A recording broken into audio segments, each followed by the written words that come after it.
Right, so I'll introduce Kate now. So Kate Mosse is an international best-selling novelist, playwright and non-fiction author with sales of more than 8 million copies in 38 languages. She's a champion of women's creativity and the director of the Women's Prize for Fiction, which is the largest annual celebration of women's writing in the world. And she also sits on the executive committee of Women of the World. Kate's been awarded an OBE in 2013 for services to literature and women, and was named Woman of the Year for her service to the arts in the Every Woman Awards. And added to all of these achievements, Kate's now written a book about her caring experiences, which has just been published to coincide with Carers Week. So Kate, you've had a really busy start to Carers Week. I saw you viewed on BBC Morning Live yesterday with Granny Rosie, and I just wondered if you could start by telling us a little of various caring roles and how you came to write An Extra Pair of Hands. Yeah, thank you. And hello, everybody. It's a great pleasure to be here as part of this group. And it's wonderful that the technology makes it possible in the middle of an afternoon that we can all just come together. And all of us who are carers know what a lifesaver that's been, that we've been able to stay in touch with people when we can't necessarily go places or get out and about in quite the way that we might otherwise have been able to do. So I was asked if I might consider writing a book about my experiences of being a carer. I've been a carer on and off for 12 years, first supporting my wonderful mum, caring for my father who lived with and died from Parkinson's over many years. He lived with it, and then had a watching brief, if you like, for my ma. She didn't need caring in quite the same sort of way, but we all lived together, so it was part of a daily responsibility. And now I'm a full-time carer for my mother-in-law, Granny Rosie, who is a legend in Sussex. Everybody knows Granny Rosie. She's 90 now, and she was very much our extra pair of hands when our children were young. Rosie's lived with us for 28 years, but in the last few years has had several health issues and is now full-time in a wheelchair and needs full-time support. So that is my, I think like many people, I've been in and out of different caring roles, but this is now in the last few years has been a full-time commitment. And I'm not a confessional writer. I don't normally write about myself. I felt quite uncomfortable when I was approached by the Wellcome Trust to ask if I'd consider writing about multi-generational living and being a carer. But then I thought, well, you guys know the stats as well as I do.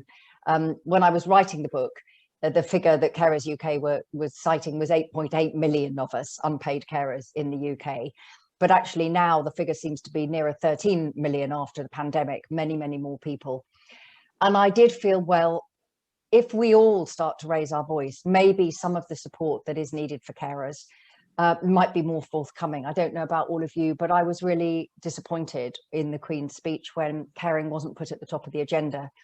And I also wanted to write because I am really lucky in that I have cared for 3 people who I love to bits.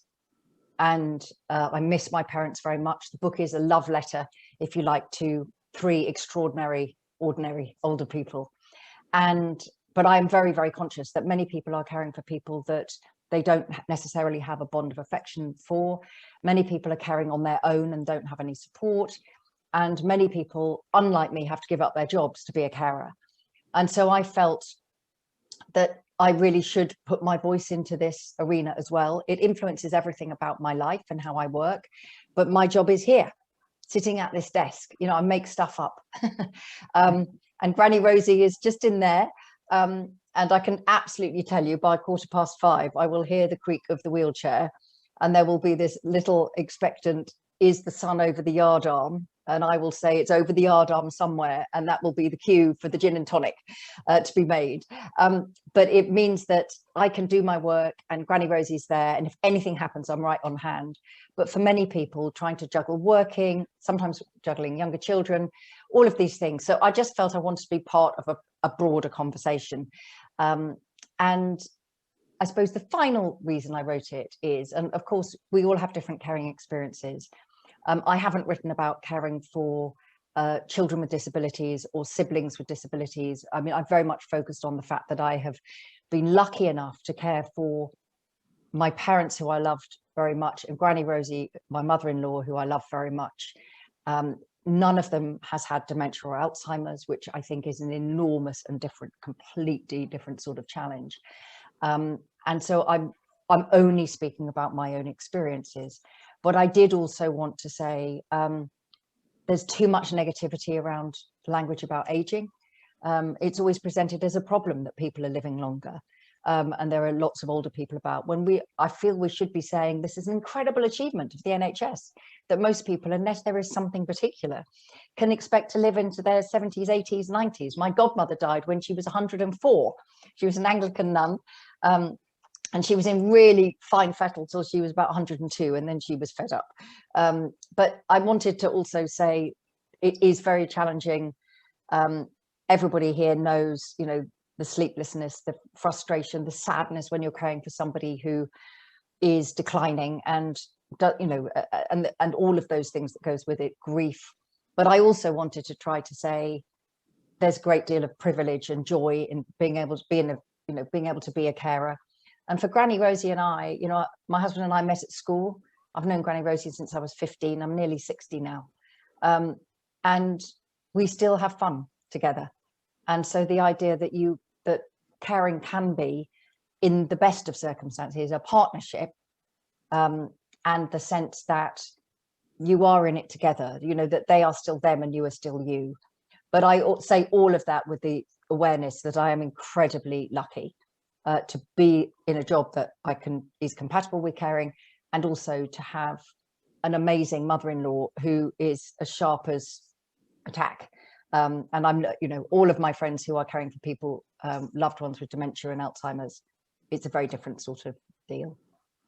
Right, fantastic. Thanks, Kate, for introducing yourself and talking about your caring role. And for those of you out there who are Carers UK members, you may have seen in the latest Caring magazine, which just came out a few days ago, that Kate did a fantastic, really insightful interview in Caring magazine. And in there as well, you talk about the challenges of caring, but also the positive sides as well. And I just wondered if you could expand a little on that and talk about like what have been the tough times and what have been the joys that you mentioned.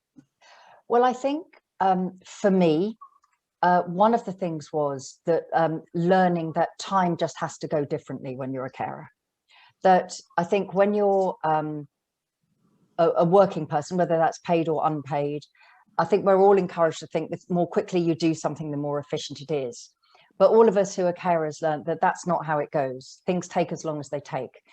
And that sometimes Granny Rosie wants me to help her, and other times she doesn't. And it's my responsibility to not step in and do stuff if she wants to do things for herself. You know, when there are the good days, and we're in a good days period of time at the moment, and Granny Rosie's been on the television and she's loving all the interviews that we're doing together, because that seemed like a really good thing to have both of our voices in the mix. Of course, it's fantastic.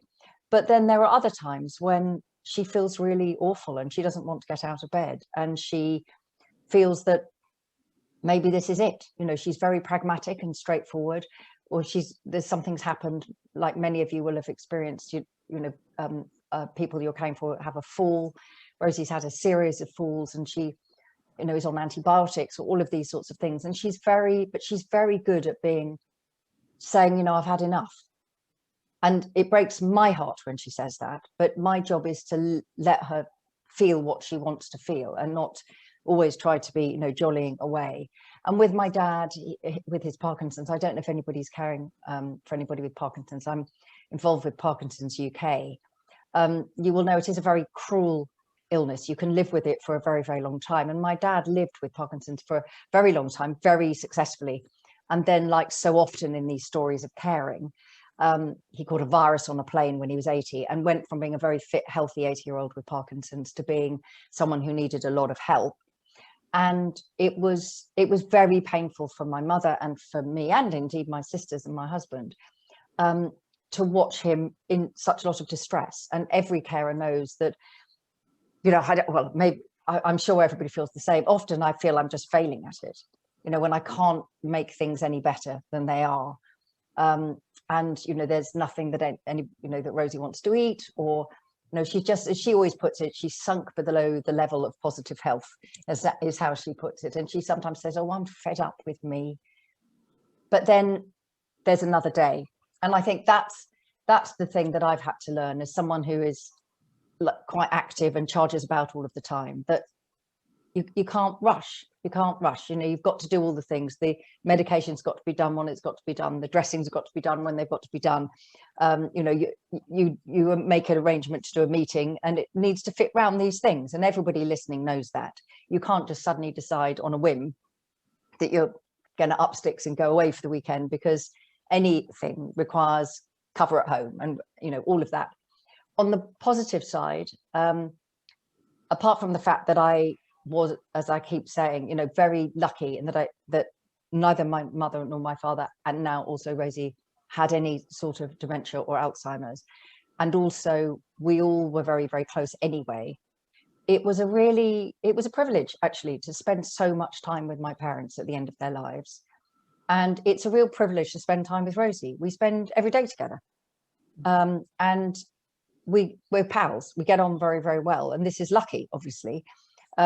Because you don't necessarily, when you say you're caring for your mother-in-law, a lot of people go, oh, but that's Les Dawson's fault, you know, the idea that the mother-in-law is always, you know, but this is partly why I wanted to write about it. So, you know, for me, it's okay to say that you feel you're not doing a very good job often. And that is what I feel often. And you know, I think like many carers, in a weird sort of way, some things about the lockdown were a relief, because it meant that it wasn't always me saying, I'm really sorry, I've got to cancel coming out to lunch, or, you know, something had happened, and I always quite often felt I was letting people down in the real world. Obviously the very negative side for many, many, many carers was no support. All the support systems in the outside world that gave respite care, you know, many of the people I've talked to in the course of publishing the book in the last few days have said, you know, I haven't had a break for 15 months, you know, and I think that, so there are very, very different shades of experience. And I think many people who have to give up their job to be a carer, that is a real challenge, because we all know that the carer's allowance is not in any way adequate for people, and there's not enough support for the people who are doing the carers. I am working full time around my caring responsibilities because my job lets me do that, but many people can't do that. So I think there's so many things that you know, that needs to be sorted out about care, I think, and that all of us who are carers need to support other carers and raise our voices to say, come on guys, whatever colour politician you are, in terms of blue, red, green, yellow, whatever party you belong to, this is a massive issue that you need to sort out so that everybody has the support they need. And I don't think that's the case at the moment. Right.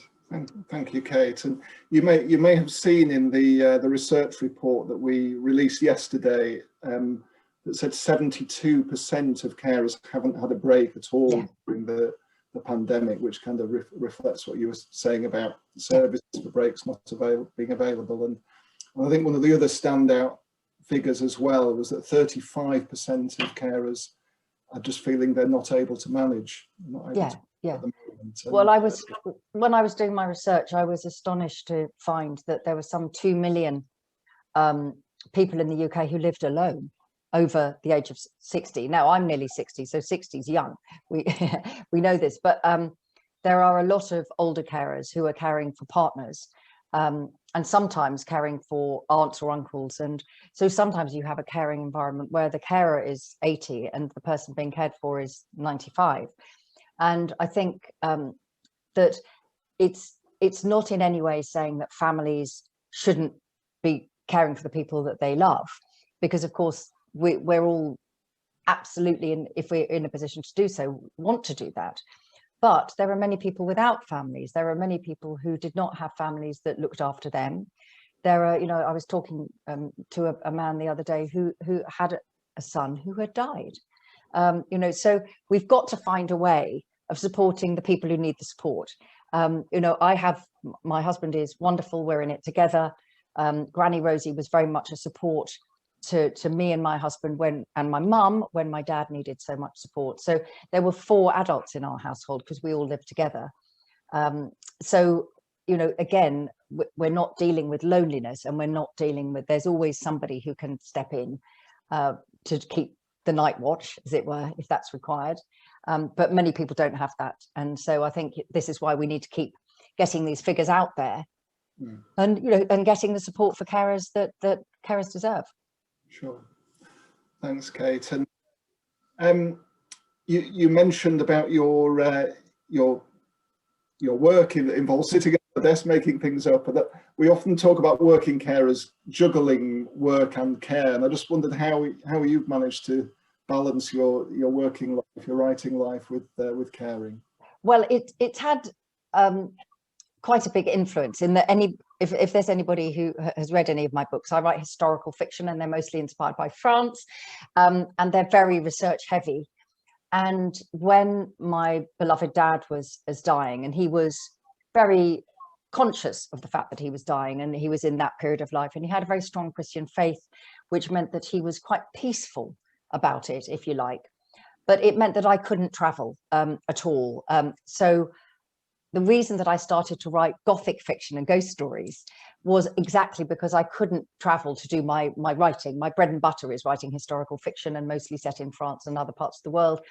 And so after, you know, about that sort of time, my dad had a fall, and his Parkinson's became very bad in 2009. He died in 2011, just had the 10-year anniversary.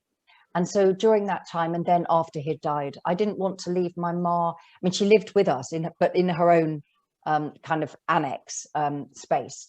But they'd been married for nearly 60 years, and I didn't want to leave her. So during that period of time, I wrote books that were inspired by the landscape of home. And I used to go on big publication tours, you know, in the early days, where sometimes you'd be in America for 3 or 4 months, 3 or 4 weeks, and you'd go to Australia and all of these things. And I did stop doing all of those things because I just didn't want to be on the other side of the world if something happened.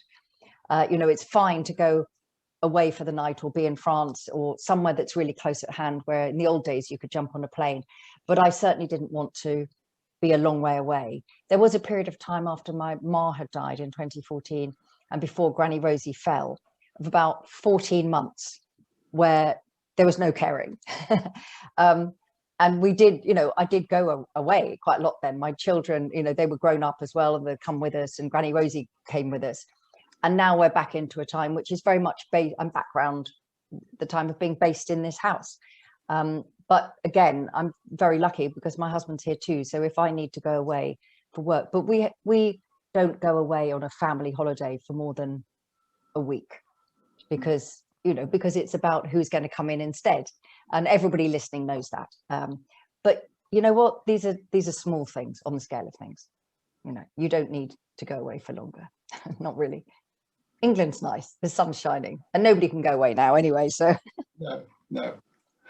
Great. Okay. Thanks, Kate. And yeah, we really appreciate you joining us today. And it would be lovely now to hear you read an extract from the book, if that's okay. I will, just a little bit.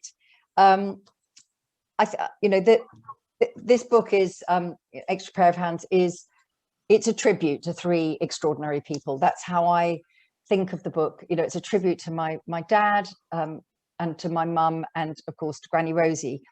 And it's also, within it, it's about the solace of books. It's about the solace of nature, about how in the worst times, for me, just getting outside and walking in the Sussex countryside makes a huge amount of difference.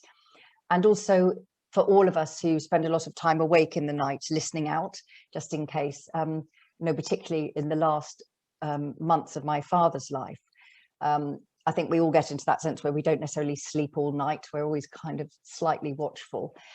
For me, it's books that keep me company in that time when you wake up and things. So during the course of the pandemic, we worked out now it's right up. I've read 310 detective stories, which I think is my one claim to fame during the whole of lockdown. So in the middle of the night, you know, because then old-fashioned detective stories, you know, Agatha Christie, all of these things. So books and music and the landscape that I share with my parents and my mother-in-law, we all come from Sussex. We all live in the same area where we grew up. has been very important to me. And I start the book at Christmas 1975, remembering a journey with my sisters, with my parents back from, near Christmas, coming back to our house. And I'm just going to read a tiny bit from that bit of the chapter, just to give you a flavour of things. I didn't realise then how exceptional this quiet, ordered childhood was, how ordinary and how precious, knowing that I was loved.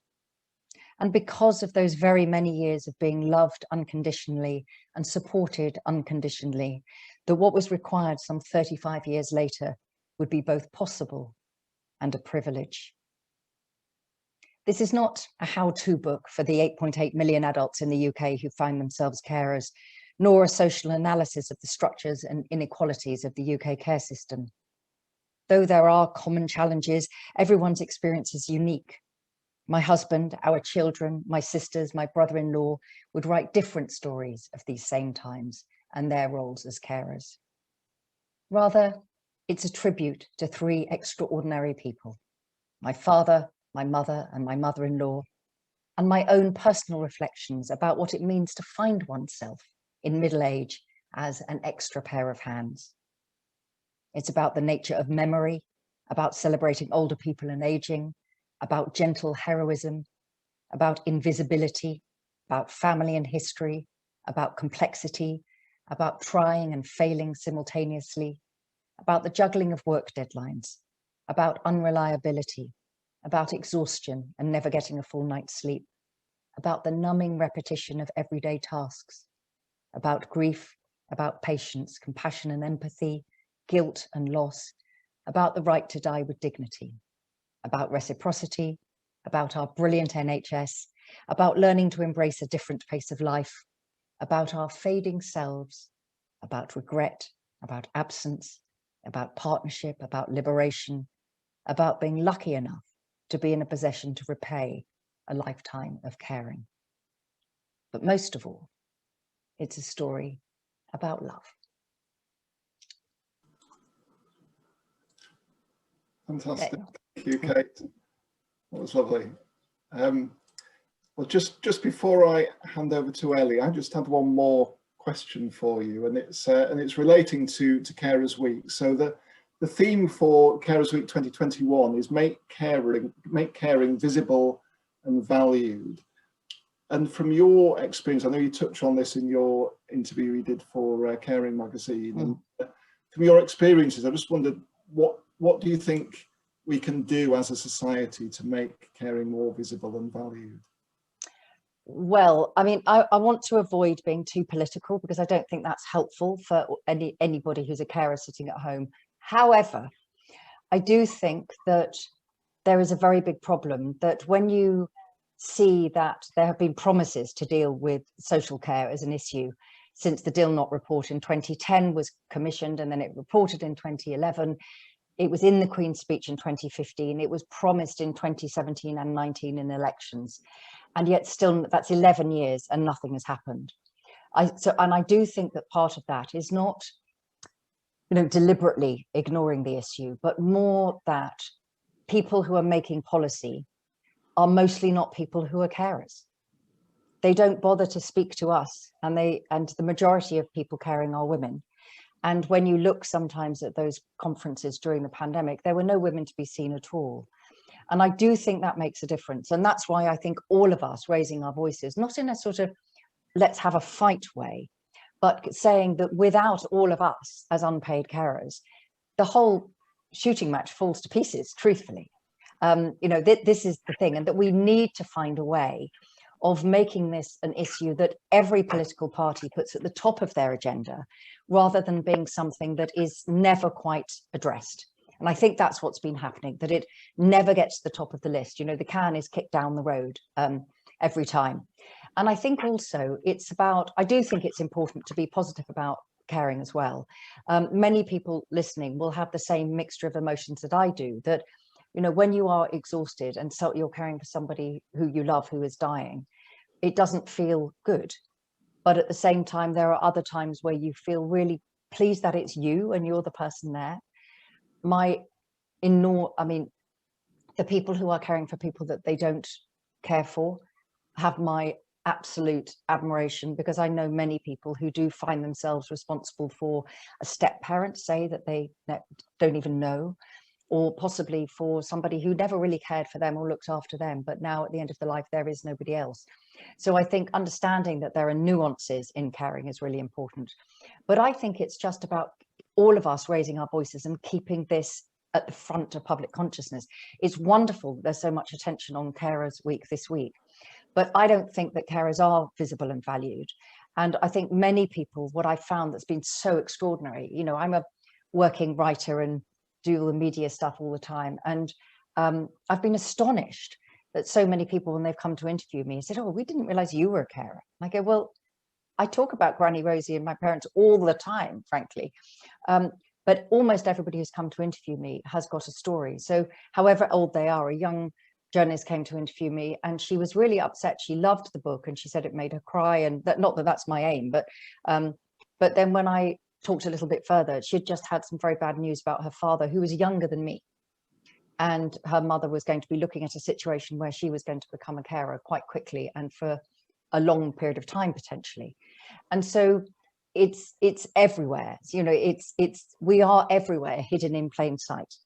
And so I think the more people who raise their hands and say, "Yes, I'm a carer," the harder it is to ignore. I mean, that's the figure is at the moment, as you guys have just, after the pandemic, 13 million, and that's unpaid carers. And the paid caring sector is so undervalued and so important. The amazing people working in the caring sector, 80% of whom are women, and in some areas of caring, almost 100%. And again, I think that there is a lack of respect for that skill and for how important it is. But being positive about aging and caring and what a good care home can do, and the fact that not everybody can care for people at home, being supportive of each other's choices, I think all of that is really important as well. Right, thank you, Kate. So I'll now hand over to Ellie, who has a few more questions for you. Thank you, Michael. And thank you, Kate. I have a question about your writing process. So you have mentioned at your interviews that authors like Emily Bronte and Agatha Christie have influenced your writing previously at your historic fiction books. So I was wondering about which authors have been inspiring to you during the writing of An Extra Pair of Hands. Yeah, that's a lovely question. I talk quite a lot about books in An Extra Pair of Hands because they are, you know, so important to me and my comfort, as it were. What I did when I was preparing to write the book, because it was a big decision whether to do it or not, and I had to be sure that I wasn't going to put anything that I didn't think my parents would like on the page or that my sisters wouldn't want. And obviously I shared everything with Granny Rosie and said, you know, anything she didn't want in the book would come out. And of course she was making me put more and more in all the time because she's very open about everything. But, you know, all of those things you have to decide when you're writing. It's not my memoir, it's my memoir of being a carer. And I wanted to put things that I knew my father and mother would like to be out there. They were very caring people themselves. They did so much in the community and I wanted that to shine through, but there are certain things that obviously they wouldn't have wanted. So I read quite a lot of books in this area and I'm sure many of you will have come across them. The one that I found really superb was Rachel Clark, a book called Dear Life. She's a palliative care doctor and she wrote a beautiful book about her experiences as being a palliative care doctor, but also when her own father, who was also a doctor, was dying of cancer. Atul Gawande about the idea that dying well is part of living well. We all know that we're all it's going to come to us all, but there's still this sort of strange fear about talking about dying and those difficult decisions, whereas it's so important that everybody has those conversations. There's a brilliant book by Dr. Lucy Pollock, or Pollock maybe, called The Book About Aging for People Who Don't Want to Talk About It, and that's a wonderful book. Penny Windsor, a book called Tender.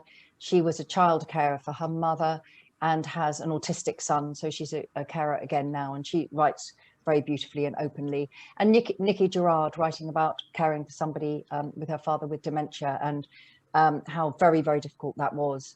So at the back of the book, I have a full list of all the books that I found really helpful. And for Waterstones, I've actually given them a reading list because I think there are a lot of people writing in this area now. And I think one of the things, the Wellcome Trust, the reason they wanted me to write this book was that many of the books are written by doctors, but they wanted, which is obviously really important, but also they wanted the idea of just a normal person. You know, I had no more knowledge about any of these things than anybody else. And I've learned as I go along and make mistakes as I go along. But I have found all of those books and you know, very helpful and very inspiring. Fantastic, thank you. Great to hear that you tried to include a different perspective, of course, and voice of this book. And bereavement and caring coming to an end are topics that do come across during our Care for a Caucus and Share and Learn online meetups. So we will follow up, of course, with some information at our email, and we will include all your amazing suggestions too. My next question is that earlier you said that you think we need to reset the language we use about aging. What do you mean by this? What I mean by that is that almost every time there's a conversation about age, it's framed in the way of you know, we've got an aging population, you know, with this, like, it's seen as a problem. Whereas what we should be saying is, it is an incredible achievement in the 21st century that public health has delivered longer life to most people. You know, people used to die, you know, if you got to 40, that was great. Now, nobody blinks about somebody saying they're 80. You know, as Granny Rosie says, you know, 90 is the new 60. And, you know, I think it's pushing it slightly, but, you know, I feel that, you know, I'm nearly 60. And when I look back on how my parents' generation behaved at 60, it was, well, that was the beginning of retirement and that sort of thing. And people expected to have a few years. Now, I don't expect to stop working at all, but certainly not for 15 years. I mean, that is because I'm obviously a writer. If I was a tree surgeon, you know, that would be slightly different, you know. But I think, so it's more about saying we should celebrate what public health has achieved and then look clear-sightedly about what that means. And so it's not just about how long you live, it's how well you live. And of course, if a large amount of the population are living longer, then there will be people living with ailments for longer. But at the same time, we all adapt all of the time. So I think putting more resources into helping people live healthier as they age, but also being positive about this. You know, it's, you know, I've written something for Saga magazine.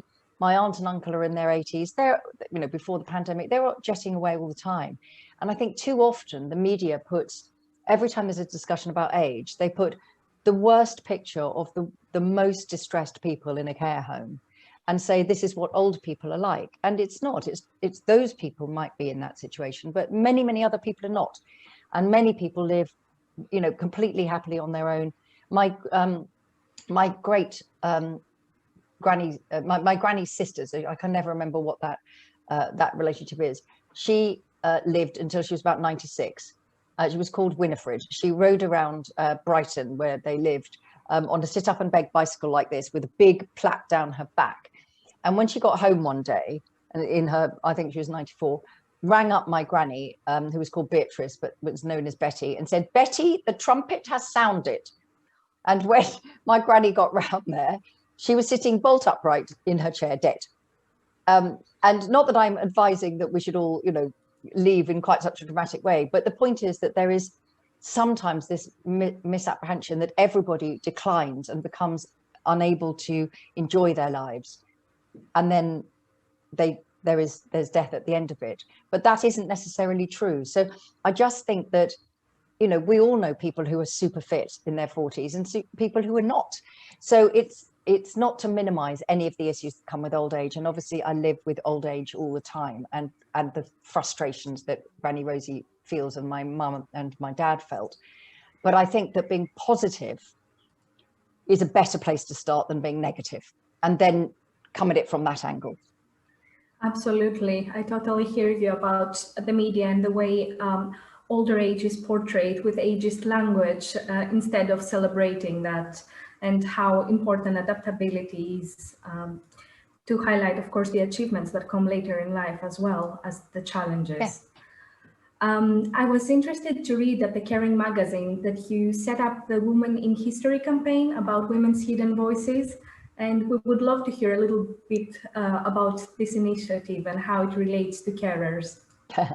Well, it was partly because we were in the pandemic. I was publishing my last novel, which is called The City of Tears, in the pandemic. And in January, it should have been published last May, and it was delayed because everybody thought it would be over, and then the pandemic wasn't over, and all of these things.